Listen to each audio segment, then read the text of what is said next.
Chapter 16, Pirates and Plantations.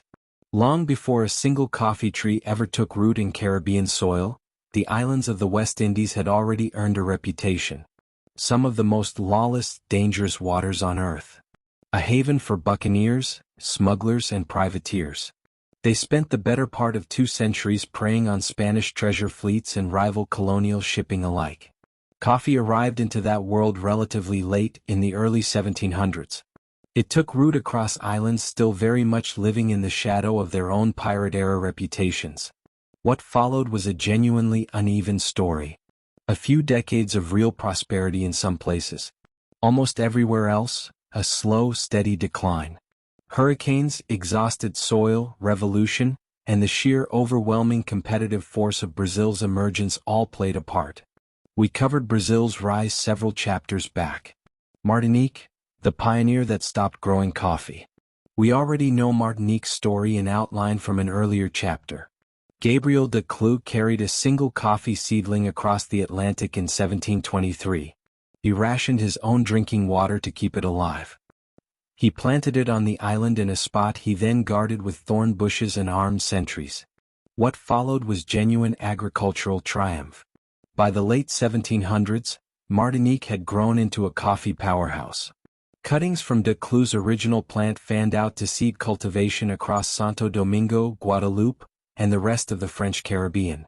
Martinique earned a permanent place in coffee history. The pioneering coffee-growing country of the entire Western Hemisphere. The literal starting point for everything that followed in Brazil, Central America, and beyond.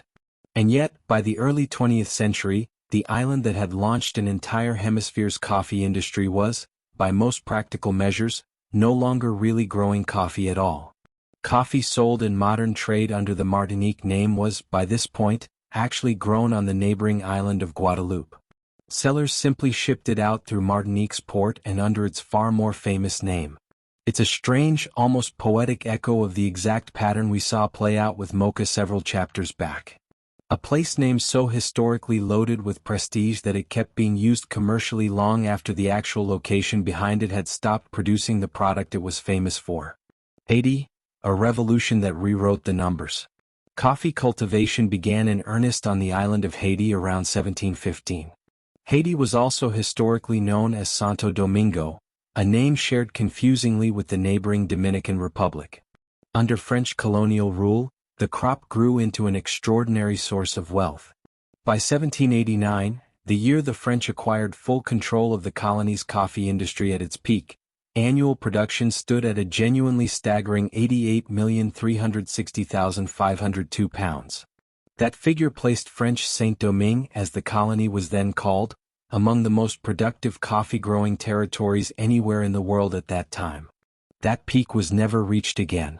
Between 1791 and 1804, the enslaved population of the colony rose up in the Haitian Revolution.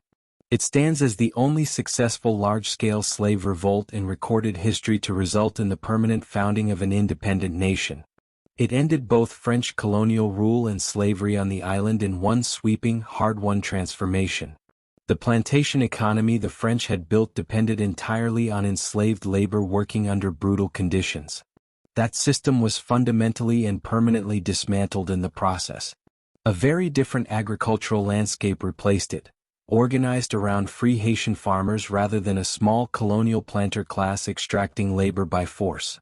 Coffee production never returned to its pre-revolutionary French colonial peak across the following century. It generally settled somewhere between 45 and 71 million pounds a year through most of the 1800s. These were substantial figures in their own right. But they never again matched the extraordinary volume the French had extracted under slavery at the height of their colonial control. It's worth being honest about what that production gap actually represents. Not some inexplicable decline. The direct, measurable consequence of a nation of newly freed people choosing to organize their own agricultural labor on entirely different terms than the forced, maximized extraction a slaveholding colonial power had once imposed on them. Jamaica. Floods, exhaustion, and the birth of a legend. Coffee reached Jamaica in 1730. The British colonial government took the crop seriously enough that Parliament passed a dedicated act in 1732 specifically to encourage its cultivation on the island. For a good stretch of the 18th and early 19th centuries, coffee grew into one of Jamaica's genuine agricultural staples. Planters grew it across a wide range of elevations, from sea level all the way up to 5,000 feet. Devastating floods in 1815 combined with the gradual exhaustion of the island's best coffee-growing land in the decades that followed. Together, they sent the industry into a long, steady decline. By the early 20th century, Jamaica's coffee cultivation had contracted dramatically. It survived mainly on a small number of estates concentrated in the island's Blue Mountains. Scattered smaller-scale peasant cultivation continued in the same general region at somewhat lower elevations. Growers had come to understand by this point that the very best growing altitude sat around 4,500 feet. That's precisely the elevation range that gave the surviving Blue Mountain estates their name and their now legendary reputation. There's something worth noting in that trajectory. An island whose coffee industry had shrunk to a fraction of its former colonial-era size nevertheless managed to produce, out of that very contraction, one of the most prestigious and recognizable coffee names in the entire world. Jamaica Blue Mountain Coffee didn't become famous because Jamaica was growing more coffee than ever. It became famous specifically because so little of the island's original coffee-growing land remained in cultivation. Production concentrated onto the handful of high-altitude estates capable of producing something genuinely exceptional, once the weaker, lower-elevation plantations had fallen away. Cuba, wiped off the map by hurricanes and sugar. Cuba's coffee story followed an even steeper decline. Through the 1840s, Cuban coffee exports averaged a genuinely impressive 50 million pounds a year. That volume placed the island among the more significant coffee producers in the entire Caribbean during that period. But a combination of severe hurricanes, unfavorable colonial legislation, the rise of Brazil as an overwhelming new competitor on the world market, and the growing profitability of sugar and other alternative crops steadily chipped away at Cuban coffee's competitive position. By the early 20th century, Cuba had been essentially eliminated from the international coffee export trade entirely. A genuinely dramatic fall for an island that, less than a century earlier, had been shipping 50 million pounds of coffee a year to markets around the world. Puerto Rico, the exception to the pattern. Not every island in this chapter tells a story of decline. Puerto Rico offers a genuine counterexample. Coffee cultivation there dates back to at least 1755. Introduced from the neighboring islands of Martinique and Haiti. Unlike so much of the rest of the Caribbean, it never really stopped growing. The island's best coffee came from its mountainous interior. The Sierra Luquillo Range and districts like Yauco, Uchuado, and Lares. These regions had elevation and soil that proved consistently well suited to the crop. By the early 20th century, Puerto Rico's coffee industry looked nothing like the contracted, nostalgia-driven remnants found on Martinique or Cuba. Official tax records from 1915 and 1916 show more than 167,000 acres of land planted in coffee across the island. That land was valued at over $10 million. It spread across more than 5,000 separate coffee plantations. A genuinely substantial, actively expanding industry, rather than a shrinking one propped up by a famous old name. It stands as a useful reminder. This chapter's overall pattern of Caribbean coffee decline was real and significant across Martinique, Haiti, Jamaica, and Cuba. But it was never universal. Geography, soil, and local circumstance mattered enormously, island by island. Puerto Rico simply had the right combination of conditions to keep building a genuine coffee economy while several of its neighbors were busy losing theirs. Waters that once carried pirates then carried coffee. It's worth remembering the broader historical backdrop against which all of this coffee cultivation actually unfolded. The very same Caribbean islands now hosting coffee plantations, Jamaica, Hispaniola, the smaller islands scattered between them, had spent the 16th and 17th centuries as the operating grounds for some of history's most notorious buccaneers and privateers. They preyed on Spanish treasure galleons and rival colonial shipping in the same waters that coffee ships would later have to navigate themselves. Jamaica's own Port Royal had once been infamous as a genuine pirate stronghold. The island carried that reputation for generations, even as it transformed into an orderly British sugar and coffee colony. That legacy of maritime danger didn't simply vanish once coffee plantations took hold. Colonial-era wars between European powers regularly spilled over into the Caribbean.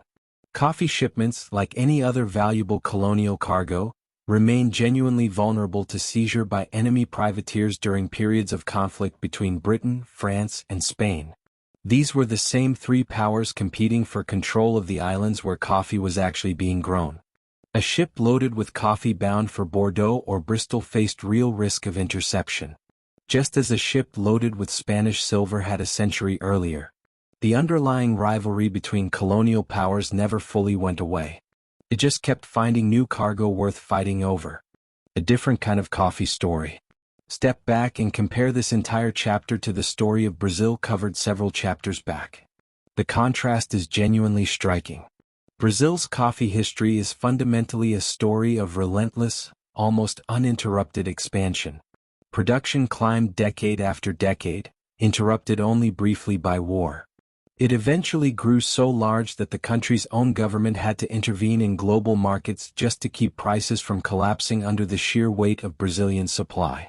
The West Indies tell almost the opposite story. Martinique pioneered coffee cultivation in the Western Hemisphere and then largely stopped growing it. Haiti built an extraordinary colonial coffee industry on slave labor. Then it permanently transformed, through revolution, into something that never matched those numbers again. For entirely understandable and in a real sense admirable reasons. Jamaica built a substantial colonial industry that floods and soil exhaustion gradually reduced to a small handful of prestigious high-altitude estates. Cuba built a genuinely significant export industry and then lost nearly all of it to storms, legislation, and competition. And yet, out of all that decline, contraction, and instability, these same islands produce some of the most recognizable and prestigious names in the entire history of coffee. Jamaica Blue Mountain chief among them. Alongside a Martinique coffee that, by the 20th century, wasn't even grown on the island whose name it carried anymore. It's a pattern that should feel familiar by now. It echoes all the way back to Mocha and Java.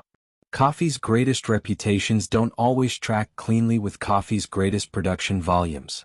Sometimes the most famous name in the business belongs to a place that, for all sorts of complicated historical reasons, barely grows the crop it's still famous for at all. What's coming next? Not every colonial power that gambled on coffee cultivation came away with a lasting success story. Not even a complicated one like the West Indies managed to produce. In the next chapter we head to South Asia. The British Empire poured enormous resources into building a coffee industry across India and Ceylon. It watched that industry collapse almost entirely. Not wiped out by hurricanes or revolution, but by something far smaller and far harder to fight. A microscopic fungus. It very nearly ended coffee cultivation in the region for good. And it permanently reshaped what the world associates with tea instead.